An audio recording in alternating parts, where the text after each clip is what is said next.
আসসালামু আলাইকুম প্রিয় BCS and other job candidates. আজকে আমরা ডিএইচ লরেন্স নিয়ে আলোচনা করব। ইংরেজি সাহিত্যের বিখ্যাত সাহিত্যিক DH Lawrence. David Herbert Lawrence ছিলেন একজন ইংলিশ সাহিত্যিক ও চিত্রশিল্পী, তবে তিনি ঔপন্যাসিক হিসেবে বেশি পরিচিত। তার পুরো নাম ডেভিড হার্বার্ট রিচার্ড লরেন্স।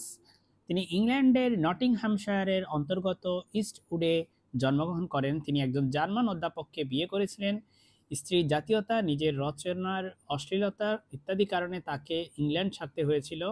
তার রচনার সবচেয়ে আকর্ষণীয় দিক হলো তার প্রায় সবগুলো প্রধান চরিত্রই তিনি নিজের চরিত্র চিত্রিত করেছেন। তিনি যক্ষ্মায় আক্রান্ত হয়ে ফ্রান্সের ভেন্স শহরে মৃত্যুবরণ করেন। তার উল্লেখযোগ্য সাহিত্যকর্ম নিচে দেওয়া আছে: the horse dealers daughter, mother and daughter, the Fox, এগুলো হচ্ছে তার স্টোরি। আর তার সবচেয়ে ইম্পর্টেন্ট, যেহেতু তার আসলে নোবেল, আমরা একটু দেখি যে তার নোবেল হচ্ছে the white peacock, sons and lovers, তারপরে women in love, Aaron's Rod, lady Chatterley's lover, kangaroo, the lost girl, the rainbow, আর লাস্ট হচ্ছে দ্য ট্রেসপাসার। এর মধ্যে the white peacock, lady Chatterley's lover, the lost girl, the rainbow আর হচ্ছে sons and lovers, এগুলো হচ্ছে বেশি important. Sans and lovers উপন্যাসটি আত্মচরিতমূলক। লরেন্স শৈশব হতেই তার মাকে ভালোবাসতেন। পরিণত বয়সে যখন তিনি বিবাহ করেছিলেন, তখন তার মার প্রতি ভালোবাসা ও স্ত্রীর প্রতি দ্বন্দ্ব তার মনে প্রকট হয়ে উঠেছিল। সানস অ্যান্ড লাভার্সের নায়ক পলের মনেও এই সংঘাত দেখা দিয়েছিল। পল মোরেল এর বাবা মদ্যপ ও চরিত্রহীন, কিন্তু মা মার্জিত রুচিশীল একজন শিক্ষয়িত্রী। পলের মা তার বাবাকে ঘৃণা করেন। তিনি তার সমস্ত ভালোবাসা স্নেহ সন্তানের উপর উজাড় করে ঢেলে দিয়েছেন। পল এবং তার মা পরস্পরের প্রতি আকৃষ্ট। কাহিনীর নায়িকা মিরিয়াম লিভার্ডস পলকে ভালোবাসে, কিন্তু যৌন সম্পর্কে তার বিরাগ। মাও চান না যে ছেলে মিরিয়ামকে বিয়ে করুক, কারণ তাহলে তো তার আর ভালোবাসার ধন থাকবে না। হঠাৎ পলের সাক্ষাৎ হলো একটি কামাতুরা বিবাহিতা নারীর সঙ্গে। সেখানেও পল শান্তি পেল না। তার কারণ মার প্রতি তার যে অনুরাগ ছিল, সে অনুরাগের জন্যই সে প্রেমের জগতে ব্যর্থ। Dreams.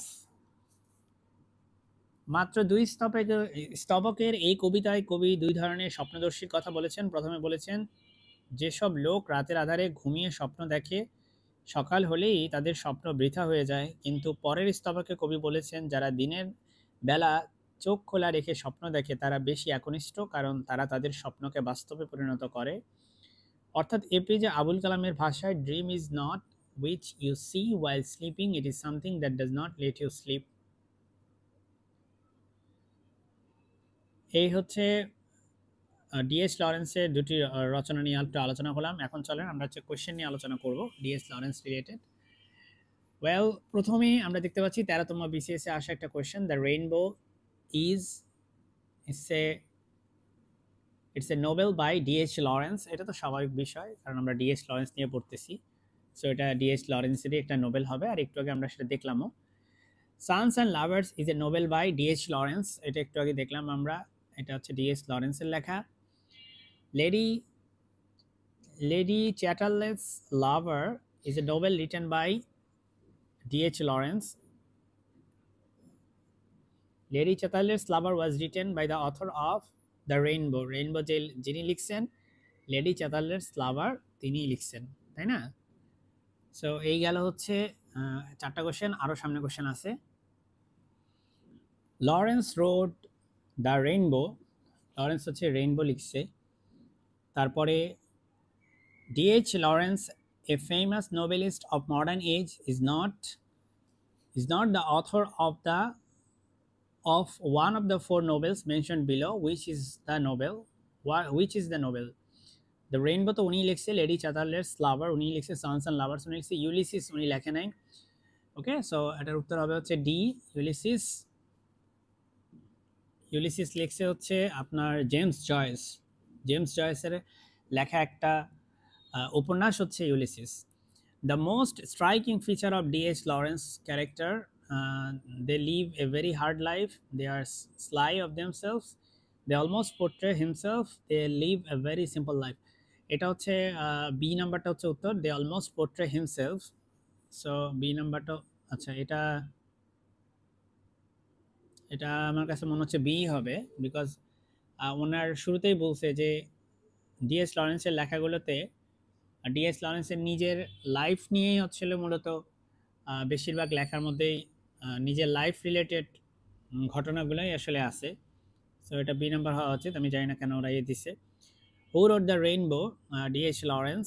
Author of the poem dreams is, এটা হচ্ছে D S Lawrence. Who is not an Irish writer? Irish writer কে না? Oscar Wilde, James Joyce, Jonathan Swift, তিনজনই Irish writer. So D S Lawrence Irish writer না, কারণ উনি একজন ইংরেজ রাইটার। আর আপনারা খেয়াল করে দেখবেন অস্কার ওয়াইল্ড আর হচ্ছে জেমস জয়েস এবং জনাথন সুইফট এই রিলেটেড আমার একটা শর্ট স্টোরি আছে, যেটা হচ্ছে আপনি পেয়ে যাবেন এই ইংলিশ লিটারেচার প্লে লিস্টের মধ্যেই, যে সেখানেও আমি আলোচনা করছি এই তিনজন যে আসলে আইরিশ রাইটার। সো উত্তর হবে এটা হচ্ছে ডি। সো আমরা এই পর্যন্তই আজকে থাকলো। আমরা আজকে আলোচনা করলাম ডিএইচ লরেন্স নিয়ে। আমার ভুল ত্রুটি হয়ে থাকবে অবশ্যই, এবং সেটাকে আপনার ক্ষমা সুন্দর দৃষ্টিতে দেখার চেষ্টা করবেন। আসসালামু আলাইকুম।